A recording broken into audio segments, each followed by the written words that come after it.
You're a parasite, eating our food, draining our resources.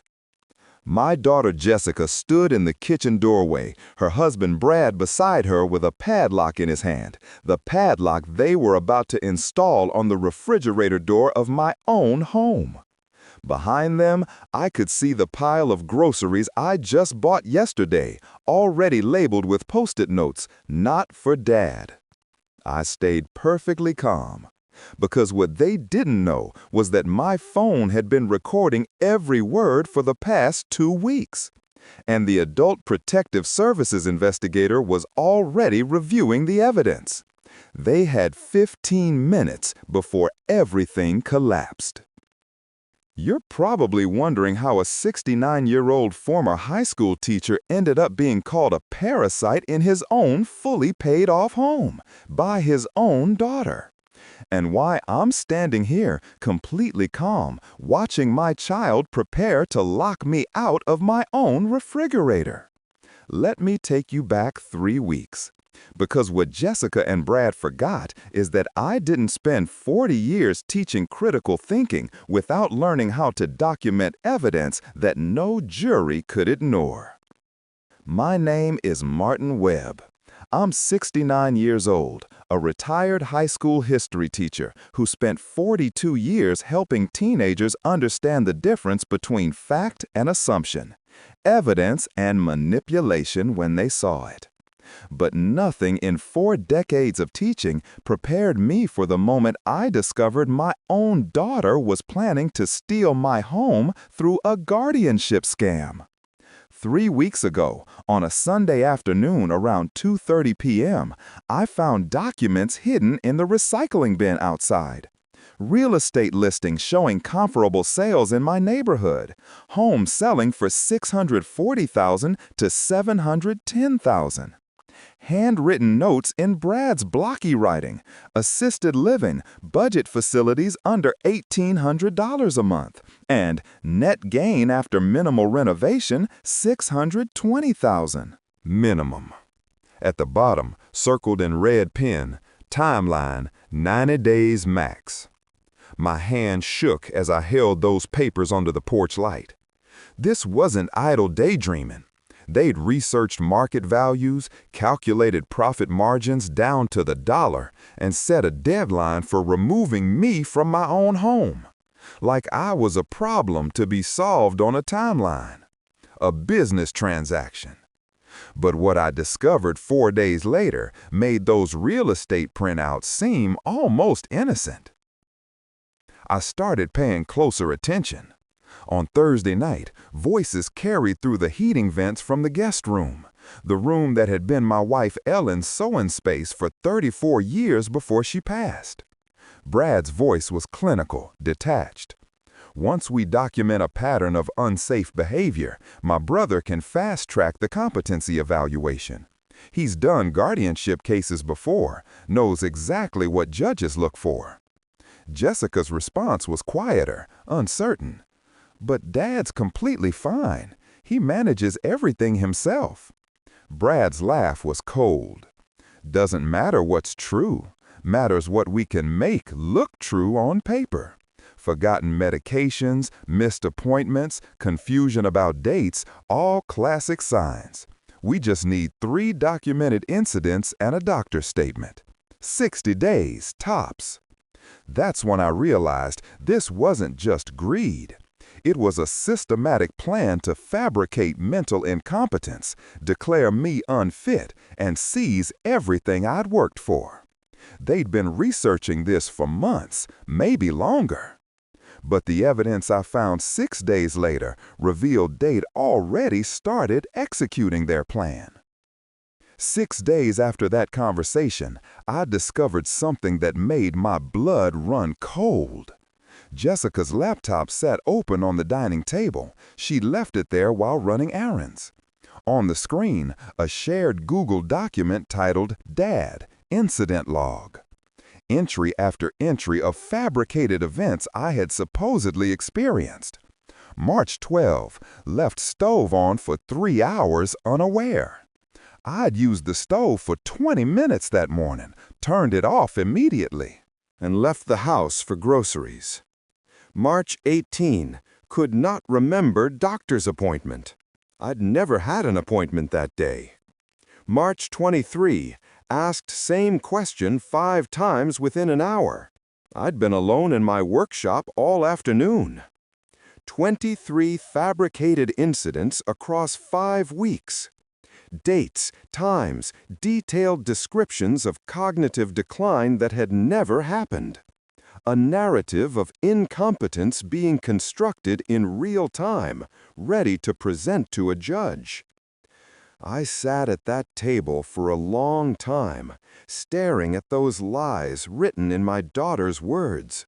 The same daughter I'd helped with every essay, every college application, every job interview. Now she was using those skills I'd taught her to forge evidence of my mental deterioration. That's when I understood. I had spent 4 decades teaching students how to recognize historical propaganda. Now I needed to document the truth so thoroughly that no lie could stand against it. The next morning, I made a decision. I wouldn't argue. I wouldn't confront them emotionally. I would do what I'd always done as a teacher. Gather primary sources, document everything, and present evidence so clear that no amount of spin could obscure the facts. I contacted my neighbor Richard Chen, a retired social worker who'd lived next door for 12 years. When I showed him the fabricated incident log, his face went gray. "Martin," he said, his voice tight with controlled anger, "this is textbook elder abuse. Financial exploitation with fabricated incompetency claims. You need legal counsel immediately, and you need to document your actual competence with medical professionals before they can establish their false narrative." That afternoon, I began building a case that would dismantle my daughter's plan piece by documented piece. Over the next 3 weeks, I became meticulous. I installed security cameras in every common area, legally since it was my property. I kept copies of every document they tried to hide. I met with an elder law attorney and updated my estate protections. I got comprehensive cognitive assessments from 2 independent physicians. I maintained detailed daily logs of every activity: meals prepared, errands completed, bills paid, medications taken correctly. I documented every conversation, every accusation, Every manipulation attempt. And I recorded everything they said, because I knew the confrontation was inevitable. And when Jessica stood in that kitchen and called me a parasite, I would have everything I needed. But to understand why this betrayal felt like watching my life's work burn down, you need to know something. I built this life through decades of careful planning and sacrifice. It was 1982. Ellen and I bought this house with our combined teacher salaries, a modest 3-bedroom ranch that we slowly transformed into a home. I graded papers at that dining table while Ellen sewed Halloween costumes in her craft room. We paid off the mortgage in 15 years through summer jobs and tutoring, determined that our daughter would grow up in a home that was truly ours, secure, permanent, unshakable. After Ellen died 3 years ago from a sudden stroke, this house became my anchor. I maintained her garden even when my knees protested. I kept every room exactly as she loved it. Jessica had moved to the West Coast years before, calling maybe once a month, visiting at Christmas. Until 8 months ago, when she appeared on my doorstep with Brad and suitcases, her voice tight with barely hidden desperation, asking if they could stay just temporarily while Brad transitioned between jobs. I said yes, because I remembered the little girl who used to help me organize my teaching materials, who'd sat in my classroom after school doing homework while I prepared lessons. I thought I was giving my daughter shelter during a difficult transition. I didn't realize I was giving predators access to their target, someone they saw not as family, but an obstacle standing between them and $650,000 in equity. Now, standing in this kitchen watching Brad install a padlock on my own refrigerator while my daughter called me a parasite, I understood with perfect clarity. This house was mine, fully paid off, titled solely in my name, legally protected as of last week, protected by documentation they didn't know existed. But Jessica and Brad didn't know that yet. And they were about to learn exactly what happens when you try to fool a teacher who spent 40 years recognizing lies. Richard looked at the fabricated incident log for a long time before speaking. Martin, I've worked in elder protective services for 33 years. This is one of the most calculated exploitation schemes I've seen. They're building a legal case to declare you incompetent, petition for guardianship, and gain control of all your assets. Once they have guardianship, they can sell your home without your consent, place you in the cheapest facility they can find, and pocket the difference. I've seen families lose everything this way: homes, savings, autonomy. And courts often side with the adult children who present documented evidence of decline. He met my eyes. You need multiple layers of protection, and you need them now. The next day, I met with attorney Lisa Fernandez, who specialized in elder law and estate protection. Her office walls displayed certificates in guardianship litigation and elder rights advocacy. I showed her everything: the real estate printouts, the fabricated incident log, the recorded conversation about falsifying incompetence. She worked quickly and methodically. Within a week, we had updated my property deed with enhanced protections, making any transfer require multiple witnesses and notarization. I completed comprehensive cognitive assessments with 2 independent physicians, Dr. Patricia Morrison and Dr. James Wu, both documenting my complete mental competence with detailed test results. We filed formal declarations of competency with the county clerk. We established a legal firewall. Anyone attempting guardianship proceedings would face documented medical evidence, recorded conversations proving fraud, and an attorney already prepared to fight. If they file, Lisa said, we'll have them on attempted fraud before the ink dries. 3 days later, Lisa's paralegal discovered something that made the situation even more urgent. Brad had already filed preliminary paperwork with family court, a caregiver status application claiming he and Jessica were providing full-time care for a dependent elderly parent experiencing cognitive decline and requiring assistance with activities of daily living. Every single word was a lie. And maintained the house independently. Jessica and Brad contributed nothing: no rent, no groceries, no household maintenance. They ate my food, used my utilities, and apparently spent their time fabricating documentation to steal my home. But what made it worse? The caregiver status application was dated 2 months back. They'd filed it before I'd discovered anything, establishing their false narrative in the legal system before I could even contest it. This wasn't reactive, it was preemptive. A carefully planned timeline. This is a common tactic, Lisa explained, her voice tight with controlled anger. Establish yourself legally as a caregiver first, creating a paper trail that makes your guardianship petition look legitimate.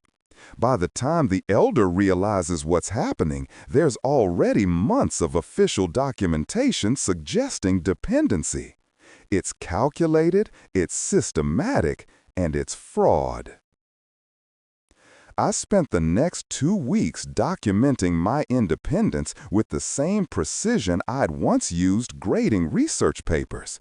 Daily logs recorded every activity. 7 a.m., prepared breakfast, managed medications correctly. 9:30 a.m., drove to grocery store, navigated independently, managed finances. 2 p.m., completed household maintenance. 6 p.m., prepared dinner for self. Richard helped me install security cameras throughout common areas, living room, kitchen, hallways. The footage showed everything, me cooking, cleaning, managing household tasks independently while Jessica and Brad watched TV, went out, contributed nothing. 2 weeks of video evidence proving I required no assistance whatsoever. I was building a case with the same standards I taught students for 40 years. Primary sources, verifiable evidence, documentation so thorough that bias couldn't distort it. 9 days before the confrontation, I found Jessica's email open on the family computer. She'd forgotten to log out after checking messages. What I found made my hands tremble. A folder labeled Dad's Situation contained months of planning. Screenshots of my bank account statements. They'd somehow obtained my passwords. Detailed inventories of household items with estimated resale values. Vintage desk, $400. Tool collection, $800. Ellen's jewelry, $2,000. But the emails were worse. Jessica to a property investor. House will be available for sale within 90 days. Owner occupied currently, but guardianship proceedings underway. Can you provide preliminary offer? The investor had replied, very interested. Market's hot. Can close quickly once title transfers. Brad's response to Jessica's concerns, timeline needs acceleration. Every month we wait, we're losing equity to his living expenses. We need him moved and property listed by June. Stop second-guessing. We've planned this perfectly. I read that exchange 3 times. They were discussing me like inventory to be liquidated, a timeline to be optimized, a problem whose living expenses reduced their profit margin. I thought about the daughter who used to bring me coffee while I graded papers, who'd cried in my arms after her first heartbreak, who thanked me in her college graduation speech. Now she was calculating how quickly she could erase me from my own life to maximize resale value. That night, I sat in Ellen's craft room, now full of storage boxes Jessica had moved in, and questioned whether I could actually follow through with exposing my own daughter. I thought about her childhood, her wedding, the granddaughter I barely knew. Then I remembered something Ellen used to say when I struggled with failing students who cheated. Teaching someone that actions have consequences isn't cruelty. It's the most important lesson you can give. She would have told me to protect myself. So I made copies of everything, compiled a comprehensive report, and contacted Adult Protective Services. But your behavior is becoming unsafe. We've documented multiple incidents of forgetfulness, confusion, and risky decisions. It's time to face reality. You need supervised care. I stayed calm. I'm not forgetful. I manage everything quite well. Brad stepped forward, his voice harder. You left the stove on last week. You missed a doctor's appointment. You've asked us the same questions repeatedly.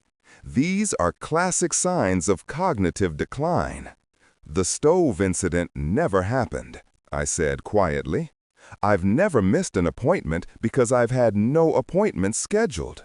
And the only repeated questions have been me asking when you plan to start contributing to household expenses. Jessica's face flushed.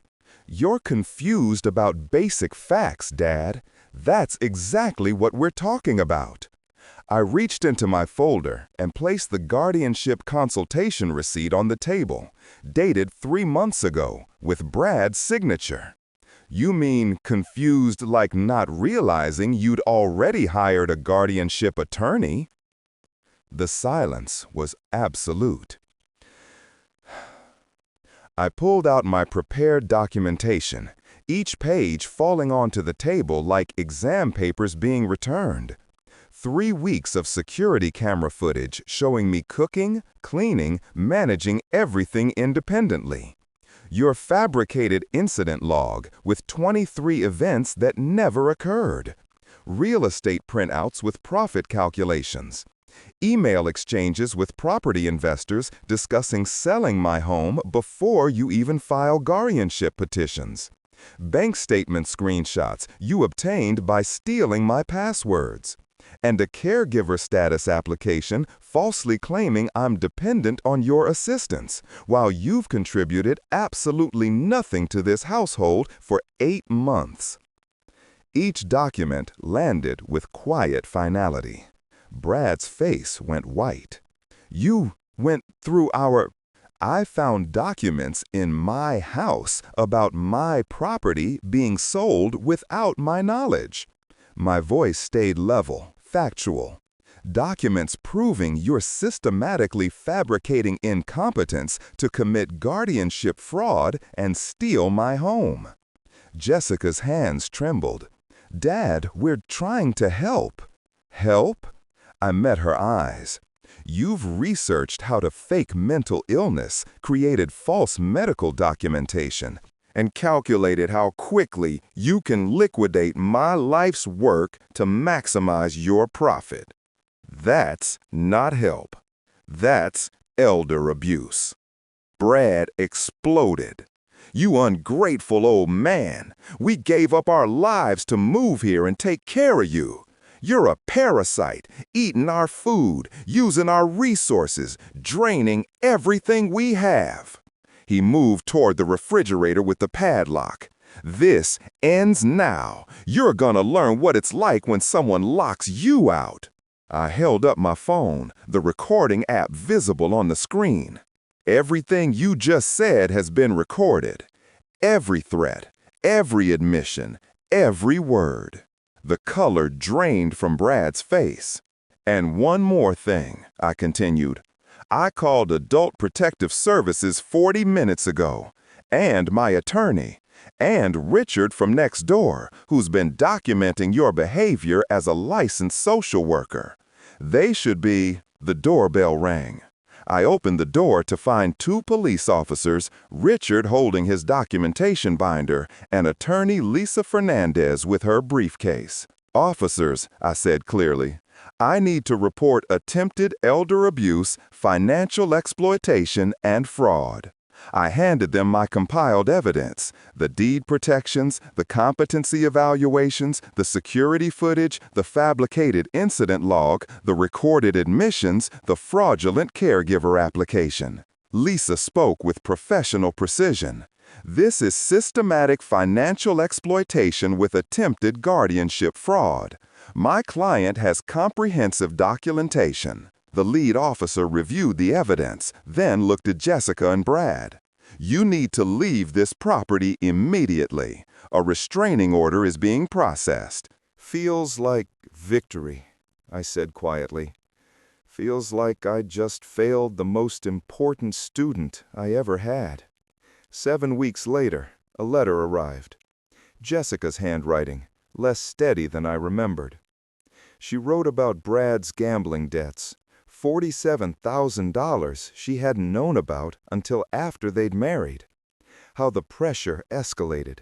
How his plan seemed like the only solution.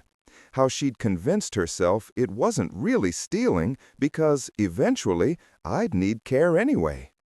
How she'd become someone who'd prioritize money over her own father. I didn't respond. Some lessons require more time than a letter can provide.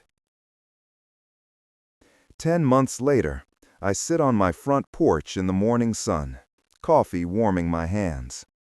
A postcard arrived yesterday from Jessica, Denver, working as a school counselor, divorced from Brad. She sends updates monthly now. She doesn't ask for anything, just reports of a life being rebuilt from honest foundations. I haven't responded to most of them yet. Some repairs take time. Richard comes for coffee twice a week. Ellen's garden is thriving. I whisper to Ellen's photo on the mantel. I protected what we built. The house is quiet, but not lonely. Mine again. Finally, truly mine.